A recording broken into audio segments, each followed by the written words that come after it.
नमस्कार, मैं हूं प्रभात और इस वीडियो में मैं आपको बताने जा रहा हूं कि मार्शल आर्ट में जैब और क्रॉस पंच को एक के बाद एक किस तरह से थ्रो किया जाता है। तो दोस्तों, यदि आप वाकई में मार्शल आर्ट को सीखना चाहते हैं और आपके पास में कोई ट्रेनर नहीं है तो आप मार्शल आर्ट को मुझसे ऑनलाइन सीख सकते हैं। ऑनलाइन ट्रेनिंग के बारे में पूरी जानकारी के लिए आप ऊपर कॉर्नर पर आ रहे लिंक से वीडियो को देखिए। उस वीडियो में आपको पता चल जाएगा कि मैं मार्शल आर्ट को ऑनलाइन किस तरह से सिखाता हूं। तो दोस्तों, इस वीडियो में मैं आपको बताऊंगा कि मार्शल आर्ट में जैब और क्रॉस पंच को एक के बाद एक किस तरह से थ्रो किया जाता है। तो आपको वीडियो को अंत तक ध्यानपूर्वक देखना है और समझना है। तो चलिए शुरू करते हैं। ओके दोस्तों, तो जैब और क्रॉस पंच को एक के बाद एक थ्रो करने के लिए सबसे पहले आपको अपनी प्रॉपर फाइट पोजीशन को बना लेना है। फाइट पोजीशन को बनाने के बाद में सबसे पहले आपको जैब पंच को थ्रो करना है। तो आपको इस तरह से परफेक्ट मूवमेंट के साथ में जैब पंच को थ्रो करना है। उसके बाद में आपको जैब पंच को पीछे वापस करते हुए सेम उसी वक्त पर क्रॉस पंच को थ्रो करना है। और उसके बाद में आपको क्रॉस पंच को वापस करते हुए फिर से अपनी फाइट पोजीशन में आ जाना है। फिर से पहले आपको जैब पंच को थ्रो करना है। जैब पंच को थ्रो करने के बाद में उसे वापस करते हुए आपको क्रॉस पंच को थ्रो करना है। और फिर क्रॉस पंच को वापस करते हुए आपको फिर से अपनी फाइट पोजीशन में आ जाना है। फिर से पहले आपको जैब पंच को थ्रो करना है। जैब पंच को थ्रो करने के बाद में उसे वापस करते हुए आपको क्रॉस पंच को थ्रो करना है। और फिर क्रॉस पंच को वापस करते हुए आपको अपनी प्रॉपर फाइट पोजीशन में आ जाना है।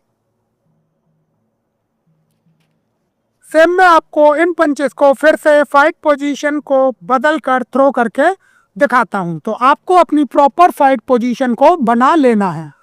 पहले आपको जैब पंच को प्रॉपर मूवमेंट के साथ में थ्रो करना है, तो इस तरह से। इसके बाद में आपको जैब पंच को वापस करते हुए सेम उसी वक्त पर क्रॉस पंच को थ्रो करना है, तो इस तरह से। इसके बाद में आपको क्रॉस पंच को वापस करते हुए अपनी फाइट पोजीशन में आ जाना है। फिर से पहले आपको जैब पंच को थ्रो करना है। जैब पंच को थ्रो करने के बाद में उसे वापस करते हुए आपको क्रॉस पंच को थ्रो करना है। और फिर क्रॉस पंच को वापस करते हुए आपको अपनी प्रॉपर फाइट पोजीशन में आ जाना है। फिर से पहले आपको जैब पंच को थ्रो करना है।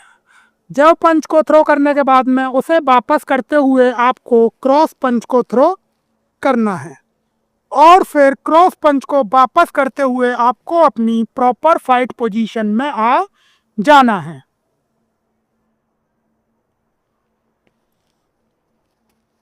तो दोस्तों, इस तरीके से मार्शल आर्ट में जैब और क्रॉस पंच को एक के बाद एक थ्रो किया जाता है। ओके दोस्तों, अब मैं आपको बताता हूं कि जैब और क्रॉस पंच को एक के बाद एक फ्लो में किस तरह से थ्रो किया जाता है। तो जब आपका इन पंचेस को थ्रो करने का मूवमेंट क्लियर हो जाए तो आपको इन पंचेस को एक फ्लो में थ्रो करने की प्रैक्टिस को करना है। तो चलिए उसे कैसे करना है वो मैं अब आपको बताता हूं। तो सबसे पहले आपको अपनी प्रॉपर फाइट पोजीशन को बना लेना है।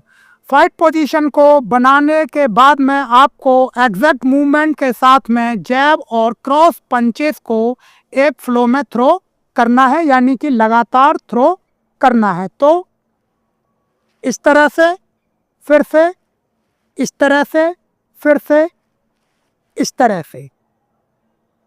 सेम में आपको फाइट पोजीशन को बदलकर फिर से इन पंचेस को थ्रो करके दिखाता हूं। तो आपको नॉर्मली अपनी प्रॉपर फाइट पोजीशन को बना लेना है और आपको एक फ्लो में जैब और क्रॉस पंचेस को एक के बाद एक थ्रो करना है। तो इस तरह से, फिर से इस तरह से, फिर से इस तरह से। और आपको फिर से अपनी फाइट पोजीशन में आ जाना है। तो दोस्तों इस तरह से जैब और क्रॉस पंचेस को एक के बाद एक आपको एक फ्लो में थ्रो करना होता है। ओके दोस्तों, जब आप जैब और क्रॉस पंचेस को एक के बाद एक फ्लो में थ्रो करने लगें तो उसके बाद में आपको इन दोनों पंचेस को थोड़ा तेज़ी के साथ में थ्रो करना होता है। और वो आपको किस तरह से करना है वो अब आप देखिए। तो सबसे पहले आपको अपनी प्रॉपर फाइट पोजीशन को बना लेना है। फाइट पोजीशन को बनाने के बाद में आपको थोड़ा तेज़ी के साथ में जैब और क्रॉस पंचेस को थ्रो करना है और फिर वापस अपनी फाइट पोजीशन में आ जाना है। तो इस तरह से, फिर से इस तरह से, फिर से इस तरह से, और सेम में आपको फाइट पोजीशन को चेंज करके फिर से इन पंचेस को थ्रो करके दिखाता हूं। तो आपको अपनी प्रॉपर फाइट पोजीशन को बना लेना है। जैब और क्रॉस पंचेस को आपको थोड़ा तेज़ी के साथ में थ्रो करना है और फिर से वापस अपनी फाइट पोजीशन में आ जाना है। तो इस तरह से, फिर से इस तरह से, फिर से इस तरह से। तो इस तरीके से आपको जैब और क्रॉस पंचेस को एक के बाद एक थोड़ा तेज़ी से थ्रो करने की प्रैक्टिस को करना है। ओके दोस्तों, तो यह था मार्शल आर्ट में जैब और क्रॉस पंचेस को एक के बाद एक थ्रो करने का तरीका जो मैंने आपको बताया। तो इन पंचेस को थ्रो करने में आपको यह याद रखना है कि सबसे पहले आपको अपनी प्रॉपर फाइट पोजीशन में रहना है।